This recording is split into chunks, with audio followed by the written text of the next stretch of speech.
Alhamdulillahi Rabbil Alameen wassalatu wassalamu ala Sayyidil Mursaleen. Amma ba'd. So we spoke about the first man who had conquered Jerusalem.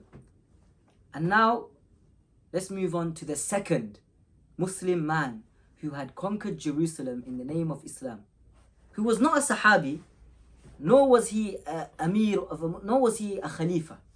In fact, in his time, there were 3 Khalifas, the historians say. But he is remembered more throughout history than them. Why?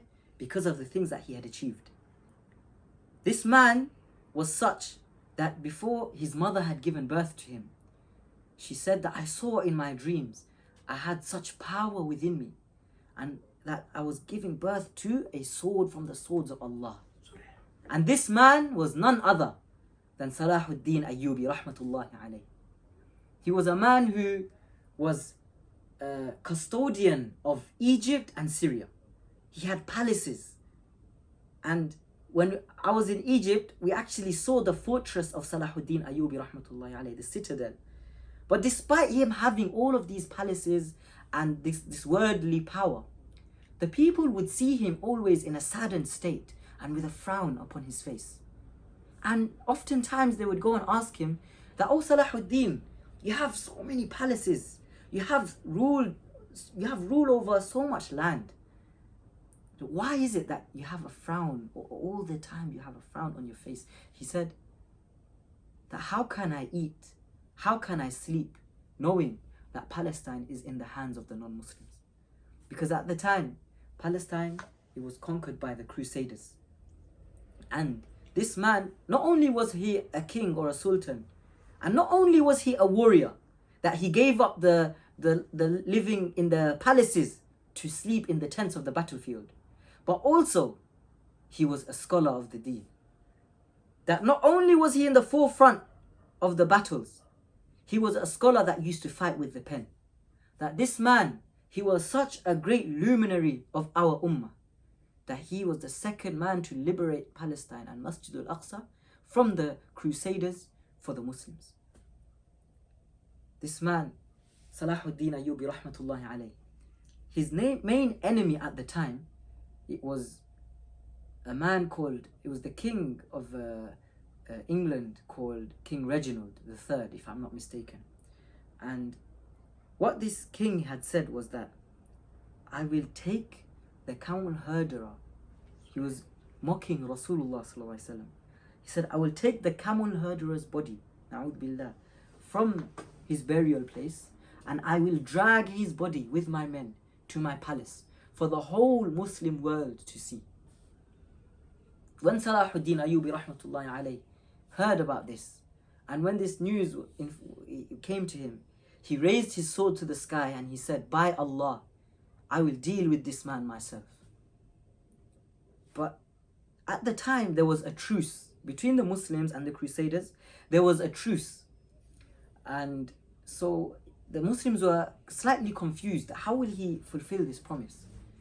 But I think 4 years later, the Crusaders had actually attacked a Muslim caravan. And within that caravan, Salahuddin Ayyubi rahmatullahi alayh's sister was there. And she became a martyr, and she became shaheed from this event. And so from them breaking this treaty, he went, and it's a very long story which we should all take it upon ourselves to learn about. But this led to the Battle of Hittin, a very ferocious and heated battle. And when the Muslims, they gained the upper hand, and Salahuddin Ayyubi rahmatullahi alayh, he had King Reginald at his feet. Imagine if we have our enemy at our feet, someone who had taken the life of one of our loved ones, from one of our relatives. Imagine how much power we would feel at that time and how much might.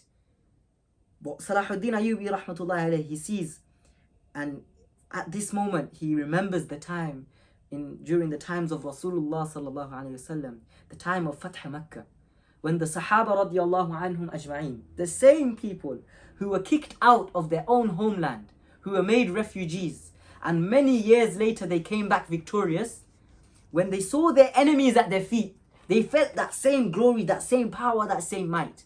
And they were chanting, they were saying, "Al-yawmu yawmul malhama," that today is a day of revenge. Today is a day of payback, a day of retribution. But when Rasulullah sallallahu alayhi wasallam, when he heard this, he said to them that, oh my Sahaba, change your words. Change your words from al-yawmu yawmul malhama to al-yawmu yawmul marhama. Today is a day of mercy, a day of kindness, a day of compassion. And so when they showed mercy to the enemies of Islam at the time, the same people who kicked them out from their own homes, many of those people have become the Sahaba that we learn about today. On that day, on that event, they had accepted Islam. So Salahuddin Ayyubi rahmatullah, he remembered this time of Fath Makkah. And so he took it upon himself to invite King Reginald towards Islam. And he gave him the da'wah, the glad tidings of Islam, and he was showing him mercy. But when King Reginald rejected and he did not accept this proposal, that is when Salahuddin Ayyubi rahmatullahi alayhi, he fulfilled his promise that he made all of those years back. And subhanallah, his story is truly a very inspiring one that we should all take it upon ourselves to learn about, inshallah. That Salahuddin Ayyubi rahmatullahi alayhi, when the Muslims were victorious, there was a church that was there in Palestine. And the people informed him that if you demolish this church and you remove this church, then the Christians or the Crusaders, they will never have anything to claim in these lands. So destroy this church and Palestine will be ours forever. They will never come back. So Salahuddin Ayyubi rahmatullahi alayhi, when he heard this, he said to his men that how can I do such a thing when a man far greater than me, he came before me, he conquered Palestine and he left it standing there. And he was referring to Umar ibn al-Khattab radiallahu anhu. He said, how he left it there, how can I come now and do this? And so till this day, this church is still there. The historians say it is this specific church. And when we went to Palestine, alhamdulillah, last Ramadan, we saw this church with our own eyes. And we saw that the keys to that church is actually in the hands of a Muslim family.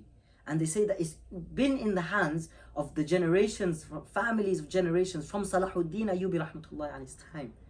From his time, since his descendants, they've kept this key to the church. And the Christians and the Muslims, they lived in harmony. And the Christians, they respected the fact and they left the keys with the Muslims. And they accepted this. And like this, they lived in harmony and they had utmost respect for each other. And present day Palestine, we see the conflict which is happening. A time which should make us all grieve, and it should make us, honestly, you should pierce our hearts. Where this is a land that the Sahaba had died for, that so much blood was shed for. Why? Because they understood the importance of it. The first Qibla in Islam, before the Kaaba, the Muslims, we used to pray towards Masjid al-Aqsa. And the importance of this place is such that we went there and the brothers, they informed us that this was the only place where every single prophet has prayed. Subhanallah, every single prophet has prayed. And there's a bit of misconfusion. Some people, they say that Masjid al-Aqsa is this building or that building, one building, but no. Rather, Masjid al-Aqsa is the whole compound. And within that, there are small buildings, and the two big buildings, the Dome of the Rock, the one we see with the golden dome, that is not Masjid al-Aqsa, that is the Dome of the Rock. And in front, slightly ahead, we have the Masjid al-Qibli, the Qibli Mosque. Both of which are in the compound of Masjid al-Aqsa. So this whole area is known and is referred to as Masjid al-Aqsa. And within that compound, they say, this is where Rasulullah sallallahu alaihi wasallam, on the night of Mi'raj, he led Salah with every single prophet behind him. Subhanallah. Imagine, that would be the ultimate Salah. That Rasulullah sallallahu alaihi wasallam was the Imam. And behind him all the Anbiya alayhim salam. In such a holy place, the third holiest place, Masjid al-Aqsa. So we ask Allah Ta'ala that He gives us the ability to at least visit there once in our lifetime. To pray, perform at least 2 rak'at nafil there. To gain the rewards of that which are mentioned in the ahadith that we can learn about. And we should make intention to go there, inshallah. And we ask Allah Ta'ala to help the Muslims that are going through hard times there, to grant them sabr, to give them Jannatul Firdaus al-A'la, and to make it easy for them. Wa akhiru da'wana alhamdulillahi rabbil alameen.